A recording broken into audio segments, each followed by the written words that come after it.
Happy holidays, scaredy cats. It's me, Santa Matt. I know, my beard is gone. I had to shave it for a bit on my other channel. It was really funny. It was worth it. Okay, look, last week I complained that it was too hot wearing this sweater during this unseasonably warm Christmas, and a lot of people reached out to me out of concern, and I didn't understand why at first, but after some quick Googling, I think I've figured it out. I must have hypothermia.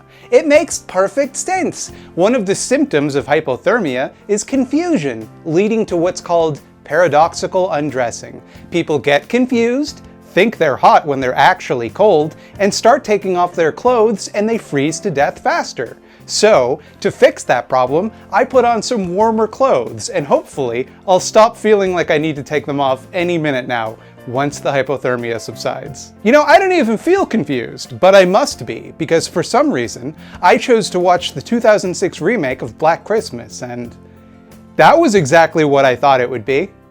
Remember everything nice I said about the original Black Christmas last week? It's as though somebody went through a checklist of that and intentionally subverted everything cool about it.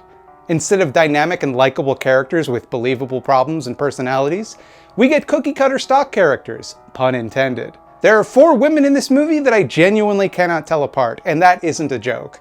2 of them are actors that I know from other things, and I like them a great deal. And there were times when I just couldn't tell who was who. It's 4 identical women as far as I'm concerned. Instead of an enigmatic killer where motives are left to your imagination and a fun whodunit atmosphere where any character could be the murderer, we're told at the very start of the movie who the killer is and why he's killing people. Lenz? Billy Lenz? It's the guy that killed his family at Christmas.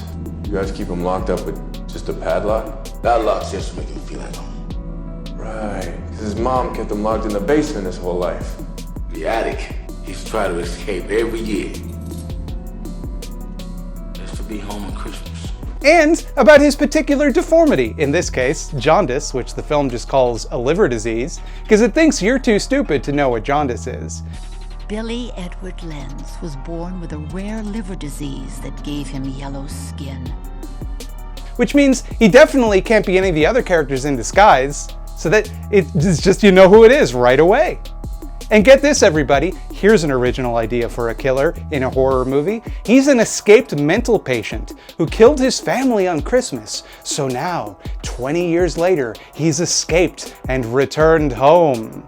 Except now, the house he used to live in is a sorority house. Never heard that one before. But wait, there's a twist, sort of. The movie does absolutely nothing to hide the twist, and at one point I thought to myself, was I not supposed to watch this in HD? Because I mean, it came out in 2006 and you can clearly see the face of the second surprise killer in some shots. Scream did that 10 years prior, but when Scream did it, it was actually cool because Scream did actually keep you guessing as to who the killer is. This movie doesn't, so the twist falls so fucking flat, it's absurd. The killers, yeah, I'm just gonna go ahead and fucking spoil this whole thing. Fuck you, don't watch this movie. They're so completely non-threatening. Just a small man and a big man who's playing a woman for some reason. And let me just back up and explain here. The second killer is the daughter, by way of incest, for extra classy points, of the escaped mental patient, Billy Lenz, because remember how the killer in the first movie said Billy a lot on the phone and that was really mysterious? Now it's literal, his name is Billy. And for some reason, the actor they chose to play this daughter was Dean Friss, a camera operator they already had on set. I thought for a long time it was Billy dressing up as his daughter and committing the murders, like riffing on Psycho, but nope. They just had a man play this woman for no reason. It's not like he gave an amazing performance, like he was just this amazing character actor that they needed in the role. He was a camera operator that they hired as a camera operator and then cast in one of the main roles of the movie, even though he didn't fit the description whatsoever. Fucking whatever, I guess. Who cares? Who cares who plays who in this movie? This movie copies a lot of the beats from the original, but it misses out on what made those things shocking or important in that movie. The main character has a boyfriend that gets possessive and abusive, but he's never a suspect as the killer, so it feels like it's just tacked on. There's a subplot about him having a sex tape with another of the women in the sorority house, and it just goes fucking nowhere. Look, this was before you came here. Okay, I did not put this on the net. This boyfriend character is insufferable, and they try to make him this down-to-earth working class guy because he owns a butterfly knife and calls the women in the sorority house stuck-up bitches. You know, you spoiled bitches, you come here for a couple of years and you leave. I live here. I stay here. I used to play on this street before they turned them into frat houses. This was the house that scared the shit out of us. He says he grew up on this street, unlike them, and he and all the other kids never went to this house because they were all scared of it. Then later in the movie, we find out that there's only one other house on this street, so cool script writing, great attention to detail. This movie is so pointlessly mean-spirited. All of the characters are trading barbs with one another constantly. You never get a sense of any of them liking one another, and the film keeps bringing up the idea of sisterhood and found families, but does nothing to make it seem like any of these characters care about one another. They're all shitty, boring people. Hey, remember the funny house mother in the first movie? In this movie, she's played by Andrea Martin, who was also in the first Black Christmas. Andrea Martin's an amazing comedic actor, perfect for the role. Turn her loose, let her go wild. They give her nothing to do. Nothing. Her death is very funny, I laughed out loud, but I don't think the movie intended for it to be funny.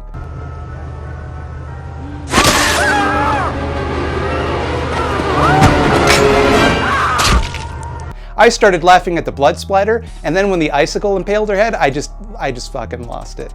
They'd been framing this icicle in shots for like the whole movie. I knew Chekhov's icicle would kill somebody, but I didn't expect it in that dumb of a way. And yeah, I get that it's a reference to A Christmas Story, which was also directed by Bob Clark, who directed the original Black Christmas and produced this one. So is the leg lamp in the background of this shot. I get it. It just doesn't work at all, it's not believable whatsoever. Apparently, the Weinsteins interfered with this movie a ton, and made them include lots of gratuitous gore. And look, I'm no prude, but it does nothing for this movie. It's just gross and tasteless. Like a killer popping out eyeballs is gross enough without him eating them? I don't really understand what his motivation was for eating the eyeballs or his mother's skin? Remember the memorable opening kill in the original where the killer chokes a woman with a dry cleaning bag? A terrifying, opportunistic kill because he was hiding in her closet? In this movie, killing people with bags is just the killer's thing. He loves choking people with bags. That's his bag, baby. Because his dad got killed with a bag, so he loves bags. That's his weapon of choice. Jason has his machete. Leatherface has his chainsaw. Freddy has his glove. Billy Lenz has a garbage bag. He's gonna get you with his garbage bag. Hey, here's a thought. How come nobody just rips it? Like, just rip the bag. I know the tensile strength of a plastic bag. They're very easy to rip. This is the last movie that the legendary composer Shirley Walker did the soundtrack for. I'll always remember Shirley Walker as the genius who scored Batman the Animated Series. But boy howdy, the score in this movie just does not work. It's way, way too dramatic.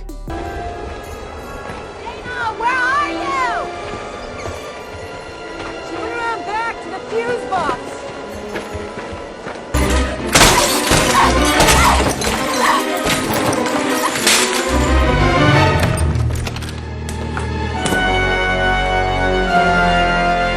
And it reads like parody. Maybe she was mocking the movie with her music, maybe she was being sarcastic. I like to think so. I don't think I have to tell you not to bother with this one because who the fuck even remembers it? It just came and went, another disposable bit of trash to throw in the trash heap that is our culture. It's an insult to the original and an insult to the intelligence and taste of anyone who is forced to watch it. Fuck this movie, 3 out of 5 stars. I'm just cranky, it still feels hot for some reason. I don't understand. I'm wearing so much, I'm still sweating. Hypothermia is so much more powerful than I thought, but I can't take off any of these clothes because that's how people freeze to death. And it can't be hot because right now it's Christmas time because we finished the Phantasm movies. I don't understand. Anyway, next week we're going to talk about Black Christmas 2019, which I'm genuinely excited to watch. I'll see you then. Boy! I feel really hot. I feel so hot right now, and I fundamentally do not understand why. What is happening to me? This is the worst bit I've ever done in a video. This sucks.